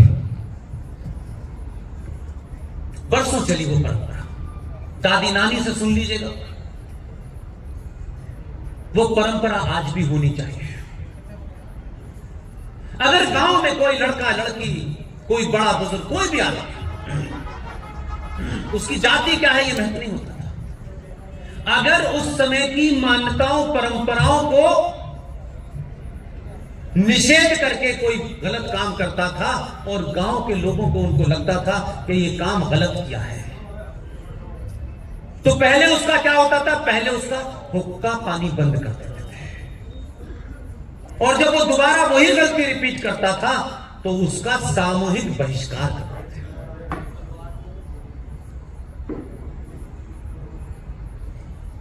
आई नहीं बात समझ में? लेकिन बगैर कहीं आ गई तो बात समझ में आता है कि आप सच में जो भारतीय सनातन परंपराओं में महिलाओं का, बेटियों का चौराहे चौराहे कत्ल कर रहे हैं, बलात्कार कर रहे हैं, लूट रहे हैं, समाज को अपनी जिम्मेदारी का निर्वहन करना चाहिए। सरकार क्या करेगी और आईपीसी क्या करेगी और पुलिस क्या करेगी, ये पुलिस का काम है। पुलिस सरकार के प्रति, संविधान के प्रति निष्ठावान है, लेकिन राष्ट्र सिर्फ सनातन के प्रति निष्ठावान है। इसलिए मैं मानता हूं उसका बहिष्कार कीजिए। अगर कोई थूक लगा करके खाना खिला रहा है उसका बहिष्कार कीजिए, कोई सब्जियों में थूक रहा है उसका बहिष्कार कीजिए। उसका हर उस चीज का बहिष्कार होना चाहिए जो आपकी परंपराओं पे चोट पहुंचा रहा है, चाहे वो मंदिर हो, चाहे वो गुरुद्वारे हो, चाहे हमारी आस्था का कोई भी केंद्र हो। इसलिए आप कठुआ के लोगों से ये बात खास तौर से कह रहा हूं, क्योंकि अगर मैं ये बात हैदराबाद में कहूंगा तो इसका कोई मतलब नहीं है। अगर श्रीनगर में रोज तीसरे दिन एक आतंकवादी पैदा होता है, जो सत्ता के दलाल अब्दुल्ला से लेके मुफ्ती उन्हें पैदा करते हैं, दिल्ली को डरा करके सौदा करते हैं, ब्लैकमेल करते हैं, अगर आप में कठुआ के लोगों ने अगर एक बार तय कर लिया कि इनका दिमाग दुरुस्त कर देना है और बिना हथियार करना है, तो आपको कुछ नहीं करना। ये जो लखनपुर है, उसका गला दबा दीजिएगा। दिल्ली में रोटी के लिए मोहताज हो जाएंगे, श्रीनगर के लोग भीख मांगते नजर आएंगे सब। ये जिनको गजवाए हिंद दिन भर सूझ रहा है ना, अगर रसद बंद कर दी लखनपुर से आपने तो श्रीनगर हवा में उड़ जाएगा। इसलिए अपनी ताकत को पहचानिए। अगर भारत में दिल्ली के अंदर बैठ करके कोई शाहीन बाग बना सकता है संविधान देश के हिसाब से पारित कानून के खिलाफ, तो आपको भी अधिकार है कि जो आपके भाई बहन का रेप और मर्डर कर रहा है उसकी रसद लखनपुर से रोक दीजिएगा। इसलिए एक बार फिर सिर्फ मेरी बात को, सिंह साहब की बात को, और ये जो बच्चे हैं इनका प्रोत्साहन करिए और इस जम्मू कश्मीर के हर शहर में एक विशाल गुप्ता पैदा हो, वो बिल्कुल स्वार्थों से उठा हो। इस ग्लैमर के दौर में जब लोग छोटी छोटी चीज के लिए भाग रहे हो, अपनी उन भावनाओं पे, उन इंद्रियों पे अपना कब कंट्रोल करता हो, और इस ग्लैमर का इस जो कहते हैं ना कि जो लाइट होती है, फोटो ये वो, इससे दूर अगर एक युवा रह सकता है तो अगर जम्मू में 50 युवा चाहिए सिर्फ, मैं ये 50 युवा पैदा करना चाहता हूं। वो किसी पार्टी की चौखट पे नहीं नजर आएंगे, वो आपके जम्मू कश्मीर के हर डिस्ट्रिक्ट में अलग जगह देंगे कि इतना पुरुषार्थ पैदा करो कि सत्ता तुम्हारे सामने घुटने गाड़ करके गिड़गिड़ाए कि हमारे लिए क्या करना है, ये पैदा कीजिए। इसलिए ब्राह्मण ठाकुर बनिए का खेल जो लोग कर रहे हैं, भारत राष्ट्र अनादिकाल से कर्म प्रधान भूमि रहा है, जाति प्रधान नहीं रहा।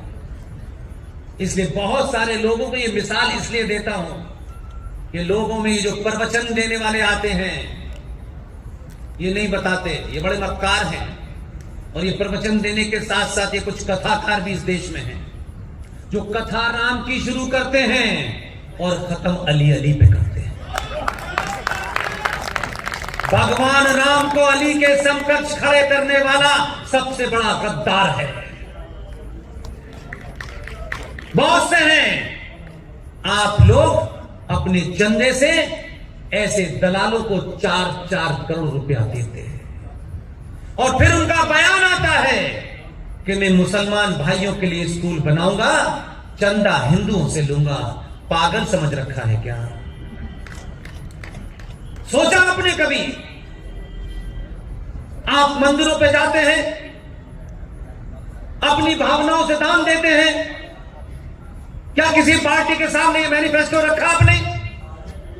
क्योंकि आपके निजी स्वार्थ इतने हैं कि आप राष्ट्र और राष्ट्र से जुड़े हुए मुद्दों को नहीं उठाना चाहते। आपको पता है यहां वैष्णो देवी है, जम्मू में आती है वैष्णो देवी, जम्मू के हिस्से में आती है। अगर आपने यही तय कर लिया होता, इसलिए मैंने कहा बड़ी समझदारी के साथ दलालों ने आपके अंदर वो बोध न हो, वो शक्ति का संचार न हो, वो सच बात ना पता चले, इसलिए इधर उधर की कहानियां सुना रहे हैं। कभी जम्मू में सुना रहे हैं, कभी कठुआ में आके सुना रहे हैं। इसलिए कभी आपने ये सवाल रखा कि भारत में 1976 में ये देश का संविधान सेकुलर बना दिया गया? चलिए मान लिया, बाबा साहब अंबेडकर का संविधान 24 साल में कम्युनल हो गया था, उसे आपने सेकुलर बना दिया, चलिए ये भी मान लिया। लेकिन सेकुलर संविधान में देश भर के तमाम मंदिरों पर मेरी मां, बहन, पिता, नानी, दादी अपनी आस्थाओं को जाते हुए उस मंदिर की पूजा करती हैं, उसमें दान देती हैं। कोई सोने का मुकुट दे रहा है, कोई लाखों रुपए चढ़ा रहा है, लेकिन आपने पलट के नहीं पूछा कि यह कैसा देश सेकुलर है कि इस देश में मंदिरों पे चढ़ने वाला जो दान है, जरा गूगल पे जाके सर्च कीजिएगा, और अगर यह समझ में ना आए तो आपके बीच में से इस देश का एक पुत्र जो किसी पर्चे का मोहताज नहीं है। इसलिए मैंने कहा मेरा विश्वास है कि आज लोग जब बड़ी डिग्री पाकर के बड़ी बड़ी नौकरी के लिए भाग रहे हैं, क्या उल्टी हवा चली है कि एक शख्स जीवन में सब कुछ था, आईआईटी खड़गपुर का टॉपर था, बहुत बड़ा कैरियर अमेरिका में स्टार्ट कर सकता था, सब छोड़ दिया। और आप जानते हैं क्या कर रहा है? सुप्रीम कोर्ट में भारत के 95 करोड़ सनातनियों के बिहाफ पे इस बात की लड़ाई लड़ रहा है कि सनातनियों के देश भर में जो करोड़ों मंदिर हैं, उस पे चढ़ने वाले अरबों रुपए का दान सरकार कैसे ले सकती है? यह बंद होना चाहिए। क्यों न मजारों से लिया जाता है, न गुरुद्वारों से लिया जाता है, और चर्च में तो होते ही नहीं है। ये दान, मैं साहब ने बनारस में कहा, कुछ लोगों ने कहा इससे तो नुकसान हो जाएगा। मैंने कहा नहीं होगा। अगर अगले 100 साल आपको सुरक्षित रखने हैं तो आज अगर नुकसान भी हो जाए तो कोई फर्क नहीं।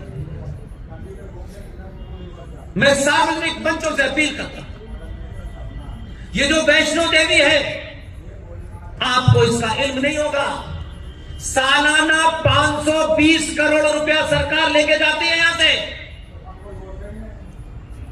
पूछा कभी आपने कि इस 520 करोड़ रुपया जाने के बाद स्ट्रक्चर कमीशन 5,500 करोड़ का कैसे बनता है? ये माइनॉरिटी कमीशन में सेकुलर भारत में रेवड़ियां मुसलमानों को कैसे बांटी जाती हैं? ये मुस्लिम पर्सनल लॉ बोर्ड अलग से कैसे है? अगर भारत का संविधान 1976 में सेकुलर हो गया था, फिर ये वक्फ बोर्ड करोड़ों रुपए की जमीन कैसे उनके पास है? लेकिन ये मुद्दे आपके नहीं है।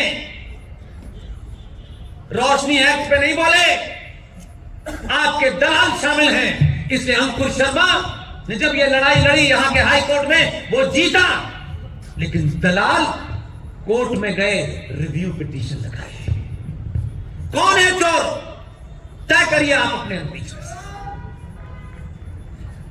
किसी व्यक्ति विशेष को नहीं जानता, लेकिन सारी खबर रखता हूं। 22 साल पत्रकारिता में रहा हूं, बगैर तथ्य के बोलता नहीं हूं पब्लिकली। उस रोशनी एक्ट का माध्यम क्या था आप सबको पता है। जिहादियों को किस तरह से हिंदुओं की जमीन देनी थी, जंगल की जमीन देनी थी। लेकिन आपका बहादुर लड़ा अकेला, जीत गया मुकदमा, तो रिव्यू पिटीशन लगाई है आपके लोगों ने। यह है हमारा चरित्र। ये सवाल जब पूछेंगे तो फिर आपके बीच में वोट मांगने नहीं आएगा। वोट दीजिए। वोट में मेरा यह मतलब नहीं है कि आप वोट का बहिष्कार करिए, लेकिन करोड़ों अंकुर शर्मा पैदा कीजिए। ये लड़ाई बहुत लंबी है। ये किसी एक पार्टी, किसी एक संगठन, किसी एक चुनाव तक सीमित नहीं है। अभी आपके हाथ में ये ताकत है, कुछ दिन बाद ये रहने वाली नहीं है। ये गलतफहमी इस देश के लोगों ने, ठेकेदारों ने पहचा रखी है। बात कहा गया कि भाई अब क्या कर सकते हैं, अब ये इतने सारे हैं, इन्हें मार तो नहीं सकते, इन्हें नदी में तो नहीं डुबो सकते, भाई अब ये चाहते हैं तो इनको बंटवारा दे दो। जैसे इनके बाप की जमीन थी जो इन्होंने दे दी, और मात्र 47 से लेकर के 2022 आ गया। 2011 का सेंसस भारत के 29 राज्यों में से 9 राज्य में हिंदू माइक्रोस्कोपिक माइनॉरिटी में पहुंच गया है। उनकी हिम्मत है कि दिल्ली में खड़े होकर कह रहे हैं। ये डर सत्ता पैदा नहीं कर सकती, ये डर सनातनी पैदा कर सकता है। ये आग जो कश्मीर में है, ये मत समझिएगा कि जम्मू में नहीं आ रही है, हर दिन आ रही है। आप महसूस नहीं करना चाहते और ठेकेदार आपको बताना नहीं चाहते। वो तो कह रहे हैं दुआ करो तो पीए को मिल जाएगा। यह आपको तय करना है। हमसे जो हो सकता है वो हम कर रहे हैं। हमने किसी से नहीं कहा कि हम ये बहुत बड़ा एहसान कर रहे हैं। मैं सार्वजनिक मंचों से कहता हूं, आप जब आते हैं तो मुझे लगता है कि आप हम पैसा हैं। हमने कभी किसी मन से नहीं कहा हम बहुत बड़ा काम करते हैं। चुपचाप आते हैं, चुपचाप चले जाते हैं, कोई ताजा बाजा नहीं होता। ये जो पुलिस वाले खड़े हैं आपके पीछे, ये कौन लोग हैं? कभी इनसे मिले आप? कभी आपने अपने मोहल्ले की उस चौकी में किसी पुलिस वाले से जाके पूछा? क्योंकि आप इन्हें स्टेट की तरफ से देखते हैं कि ये वर्दी पहने पुलिस वाला है। इनकी मजबूरी को समझिए। मैं ऐसा कतई नहीं मानता कि वर्दी पहनने से इसके अंदर जो सनातनी वो मर गया है, बिल्कुल नहीं। उसको अपना घर चलाना है, नौकरी है, इसलिए वो वर्दी पहने है, और वर्दी पहनने की वजह से उसे महबूबा जैसी जिहादन का कानून मानना है। लेकिन मैं उसका दूसरा रास्ता दिखाता हूं। जिस दिन वर्दी में पुलिस वाले को आप जो 1400 साल से पत्थर फेंक रहे हैं उनके बारे में नहीं बात, आपकी वो संस्कृति नहीं है। जम्मू में जहां जहां भी आप रहते हैं उस चौकी में जाइएगा, युवा लड़के जाएं, लड़कियां जाएं, ग्रुप बनाएं और चौकी में जाके पता करें कि इस चौकी में कितने सिपाही हैं, कितने कांस्टेबल हैं, वो कहां रहते हैं, उनके बच्चे क्या करते हैं। सिर्फ इतना ही डाटा पता। जब इनके ऊपर पत्थर कोई मारता है तो आपको एक बड़ी गलतफहमी है कि पुलिस पे पत्थर मारा है, पुलिस अपने आप निपटे। वो पत्थर जो आपके घर पे गिरने वाला है वो अपने सीने पे खाता है। उनका टारगेट ये पुलिस वाले नहीं है, उनका टारगेट आपका घर है, उसके बीच में एक दीवार है जिसे आप वर्दी वाला पुलिस कहते हैं। चौकी में जाइए, उन कांस्टेबल को पता करिए उनके घर में कितने बच्चे हैं, वो घर कैसे चलता है। ये दिवाली में भी, ये होली में भी 22-22 घंटे, 40-40 घंटे ड्यूटी देते हैं। क्या ये इनको त्योहार मनाने का हक नहीं है? क्या इनको अपने बीवी बच्चों के साथ मिलकर के उस फेस्टिवल को सेलिब्रेट करने का किसी किस्म का अधिकार नहीं है? और अगर स्टेट ये नहीं कर पा रही है, इनको भेड़ बकरियों की तरह इस्तेमाल कर रही है, तो क्या एक सनातनी हिंदू के नाते आपके अंदर वो तमाम सेंसिटिविटीज समाप्त हो गई हैं? इसलिए मैंने कहा बहुत छोटा सा काम है। मैं अलीगढ़ में पैदा हुआ हूं जहां 2-2 साल तक दंगे चलते थे। ये बातें मैं सार्वजनिक मंचों से नहीं कहता हूं कि वो कहने की नहीं है, लेकिन कुछ बातें इसलिए कह रहा हूं कि ये करके देखिए। पता करिए चौकी के उन 4-5 कांस्टेबल को और उस पुलिस वाले के घर में क्या है, और कुछ मत कीजिए। जैसे भगवान के घर में जाते हैं तो मुट्ठी बंद करके डालते हैं दान, अगर उनके घर में होली और दिवाली में आप सामूहिक तौर से मिठाई बनवाएं और ये तय करें कि अगर मेरे इलाके में 1 चौकी है, 2 चौकी है, 4 चौकी है, उस परिवार में चुपचाप से रात के अंधेरे में जाइए और कहिए कि तुम्हारा पिता, तुम्हारा भाई ड्यूटी कर रहा है, इसलिए मिठाई नहीं लाया, इसलिए हम मिठाई लाए। आप उनके अंदर की संवेदना को समझने की कोशिश, ये नहीं बड़ा सा बैनर चिपका के कि अपना लाल पीला गमछा डाल के जाए और हम इस संगठन में दे रहे हैं, ये ऐसा मत। चुपचाप से उस परिवार में होली दिवाली की मिठाई दे। इनको भी मत बताइए कि भाई देखिए हमने पकड़ लिया, आपने हमें छोड़ दिया क्योंकि उस दिन हमने मिठाई दी थी। ये मत। मैं मानता हूं, मैं निजी तौर पे बहुत लोगों से मिलता हूं, एयरपोर्ट पे पुलिस वाले अपनी ड्यूटी के लिए हमारे पास नहीं आते। वो जानते हैं उसके बावजूद भी कितनी भावनाएं हमसे शेयर करते हैं, अपना दुख बताते हैं। उनको सरकार ने नहीं मिला। हम इतनी बड़ी हस्ती नहीं है कि पिछले 2 दिन से ये जो पुलिस वाले हैं, इनके अंदर हमारे साथ जब चलते हैं तो उनके अंदर एक अलग भावना होती है। वो कहते हैं नेताओं को तो हम दिन भर घुमाते हैं, लेकिन आपको घुमाने में जो मजा आता है वो किसी को नहीं। हम उसको समझते हैं, हम कैसे लौटा सकते हैं। इसलिए इस पुलिस वाले को वो कैसा है, किस स्टेटस का है, पूछ रहे। कम से कम आप इनके साथ पत्थरों जैसा व्यवहार मत करिए। इनको जितने पत्थर लगेंगे, आपकी मोहब्बत, आपकी संवेदनाएं इनके सीनों को पत्थर बना देंगे। इतना करेंगे, आपके बीच में बदलेगा। और जब संकट होगा तो इनको पता चलेगा कि जो मेरे घर में मेरे बच्चों का ध्यान रखते हैं, मैं उनके ऊपर लाठी कैसे चला सकता।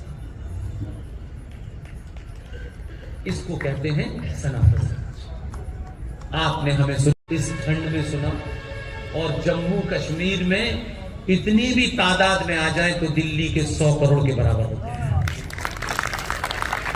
आप सोचेंगे मैंने ऐसे ही नहीं कहा, मैं जानता हूं हमें सुनना बहुत आसान काम नहीं है,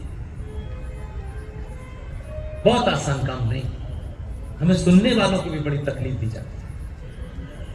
इसलिए आप बहुत बहादुर, हम चले जाएंगे लेकिन फिर आएंगे, और कोई जम्मू कश्मीर में ऐसा इलाका नहीं है जो माई का लाल हमको चुनौती दे के हम नहीं आएंगे, हम उसी जगह आएंगे। कोई डर नहीं, बंदूक से भगोड़े डरते हैं। बंदूक कोई ऐसी चीज नहीं है कि आपके पास नहीं है।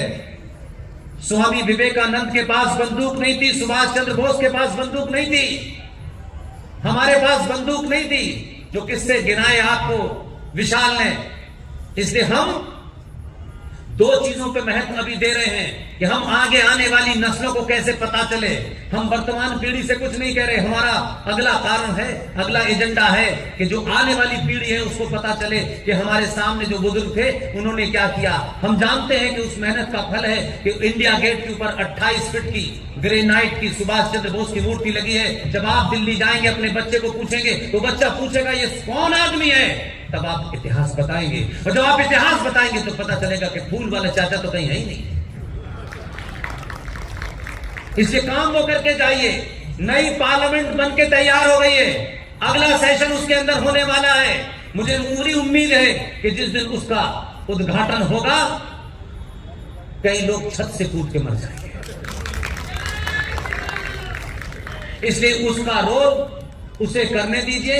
मेरी आपसे वेदना है, हमारी मुहिम यह चल रही है कि भारत में 1937 में कुछ मुसलमानों के द्वारा वंदे मातरम के ऊपर सवाल उठाया गया कि वंदे मातरम में देवी देवताओं के नाम आते हैं, इसलिए हम इसे पूरा नहीं गाएंगे। फूल वाले चचा के साथ फ्रॉड नंबर 1 का मक्कार, देश का पहला मूर्ख अनपढ़ जाहिल शिक्षा मंत्री मौलाना आजाद, रफी अहमद किदवाई, मोहम्मद अली जिन्ना, इन लोगों ने मिलकर यह सवाल किया कि हम वंदे मातरम नहीं गाएंगे क्योंकि इसमें देवी देवताओं का जिक्र आता है। फौरन मान लिया, नहीं मत गाइए मत गाइए, बस ऊपर का गाइए।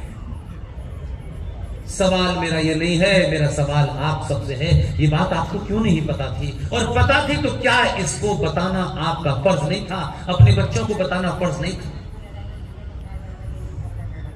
इसलिए मैं आपसे कह रहा हूं कि ये मेरी मुहिम का हिस्सा है, और मैं कोई मुहिम इसलिए नहीं चलाता हूं कि मुहिम चलाने के बाद हम भूल जाते हैं, हम उसी समय दूसरा लक्ष्य तय कर लेते हैं। आजाद भारत की पार्लियामेंट में नेहरू जी ने सरदार पटेल से कहा था कि वंदे मातरम के लिए किसी आदमी को आप आमंत्रण दीजिए कि जब रात के 12 बजे मैं अंग्रेजी में भाषण दूंगा, क्योंकि भारत के लोग हिंदी जानते नहीं थे, तब उसके बाद वंदे मातरम बजना चाहिए। सरदार पटेल ने हामी भरी, और सरदार पटेल बहुत गहरे और गंभीर आदमी थे। ये तथ्यों पे कह रहा हूं बात, रिटोरिक्स नहीं कर रहा। सरदार पटेल से कहा गया कि आप एक सिंगर को बुलाइए, वो वंदे मातरम गाएगा। सरदार पटेल ने सिर्फ मुंह हिला करके हामी भरी और रात में फोन किया। इत्तेफाक से वो बहुत बड़े देश के गायकार जो थे वो मद्रास में थे, उन्होंने फोन किया और एक लाइन बोली, कहा कि कल भारत की आजादी की घोषणा होगी, देश चाहता है कि आजाद भारत की संसद में आप वंदे मातरम गाएं। आप उस आदमी का चरित्र देखिए, उसकी कोई मूर्ति नहीं है, उसके नाम से कोई अवार्ड नहीं है। इसलिए मैंने कहा कुछ लोग मर के जिंदा होते हैं और कुछ लोग जिंदा रहते हुए मर जाते हैं। एक ही सवाल कहा कि आपको दिल्ली आना चाहिए। उन्होंने टेलीफोन से दूसरी तरफ से कहा मैं दिल्ली आने को तैयार हूं, वंदे मातरम गाने के लिए भी तैयार हूं, लेकिन मेरी एक ही शर्त है। सरदार पटेल ने कहा बताइए। उन्होंने कहा मैं खंडित भारत में खंडित वंदे मातरम नहीं गाऊंगा। सरदार पटेल का कलेजा देखिए और खामोशी देखिए, चुपचाप से ऐसे काम करके चले गए, ढंडोरा नहीं पीटा। उन्होंने हेलीकॉप्टर रात में भेजा, वो आ गए। दूसरे दिन आजादी की घोषणा हुई, वो जो कबूतर उड़ाने वाले हवा में अंग्रेजी का भाषण दे रहे थे, वो नीचे बैठे और उन्होंने कहा कि वो संगीतकार कहाँ हैं। संगीतकार की तरफ देखा, जानते हैं ये देश उनका नाम नहीं जानता। ये दुर्भाग्य है। इसलिए मैंने कहा कि बहादुर इसलिए पैदा नहीं होते, उन्हें लगता है कि ये समाज बहादुर नहीं, दलालों को बहुत याद रखता है। उस संगीतकार का नाम था पंडित ओंकार नाथ ठाकुर। आजाद भारत की पार्लियामेंट में पूरा 22 पंक्तियों का वंदे मातरम गाया गया। मेरा सवाल यहां से शुरू होता है। वो तो गा के चले गए, आप ताली बजाते रहिए, उससे कोई फर्क नहीं पड़ने वाला। लेकिन आपने सवाल नहीं पूछा कि जब आजाद भारत की पार्लियामेंट में पूरा वंदे मातरम गाया गया था, तो आजाद भारत की पार्लियामेंट के अंदर अब पूरा वंदे मातरम क्यों नहीं गाया जाता? इस सवाल में कोई हिंदू मुस्लिम है? हमारी मुहिम का हिस्सा है। नई पार्लियामेंट में पूरा वंदे मातरम गाया जाएगा। हम हर सभा में बोलेंगे, गली में बोलेंगे, मोहल्ले में बोलेंगे, इतना बोलेंगे कि हमें यह विश्वास हो गया है, कान में आवाज जाने के बाद वो रास्ता निकाल लेता है। हमें अपना काम करना है, आपको अपना काम करना है। 1922 में राष्ट्रपति भवन बना, अंग्रेजों ने बनाया। लेकिन मैं ये सवाल बार बार पूछता हूं कि भाई 1922 में जब राष्ट्रपति भवन बनाया, तो मुझे बताओ कौन सा मुगल आता ताई उस मुगल गार्डन में आया था घूमने के लिए जिसका नाम आपने मुगल गार्डन रख दिया है?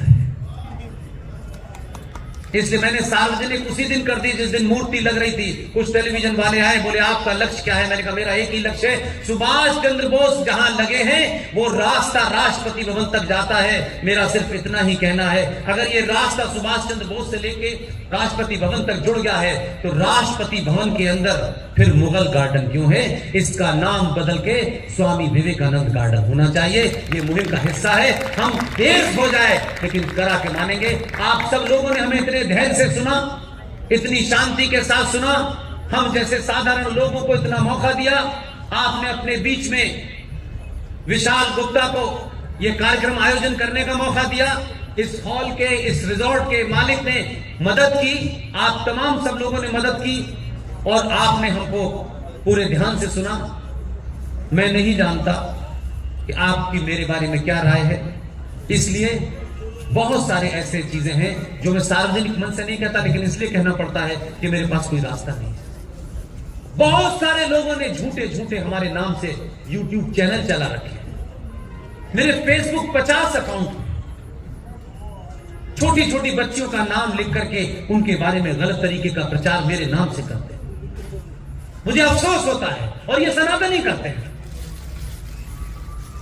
वेरीफाइड पेज है हमारा पुष्पेंद्र कुलश्रेष्ठ, जो YouTube चैनल में, जिसमें हमारे सारे साथियों की स्पीच पढ़ती है। हम सुबह से शाम तक बैठ के दुकान खोल के नहीं कहते कि आइए हमें दान दीजिए, इसमें पैसा डालिए। हम यूट्यूबर नहीं हैं। हम अपनी बात आगे तक कैसे जाए, इसी के अलावा उसमें कुछ नहीं डालते। उसका नाम है बी सपोर्ट पुष्पेंद्र कुलश्रेष्ठ। मेरा ट्विटर हैंडल है पुष्पेंद्र AMU। 100 से ज्यादा चल रहे हैं मेरे नाम से, इसलिए सच बात आप तक नहीं पहुंच पाती। इसलिए मैंने आपसे कहा, आखिर में जो अपना एक स्लोगन है वो आपसे बोलूंगा। और ये इसलिए बोलता हूं कि बहुत सारे लोग आते हैं, हम क्या कर सकते हैं, हमें क्या करना चाहिए। अब मैं इंडिविजुअली जवाब नहीं दे सकता, इसलिए मैं सिर्फ उस स्लोगन को आपके सामने दोहराता हूं। आप लिख सकते हैं तो लिखिए, बोल सकते हैं तो बोलिए, आप चिल्ला सकते हैं तो चिल्लाइए, और अगर ये तीनों काम भी नहीं कर सकते तो जो चिल्ला रहा है उसके साथ खड़े हो जाइए। बहुत बहुत धन्यवाद। Thank you very much. Yes sir, camera look please. Yes smile sir, यहाँ इस साइड सर, सामने प्लीज सर, इस side. Thank you so much. और आगे thank you sir. Sir yes, Vishal कहाँ हैं आप? Yes yes yes yes yes yes. Camera look sir. Thank you thank you thank you.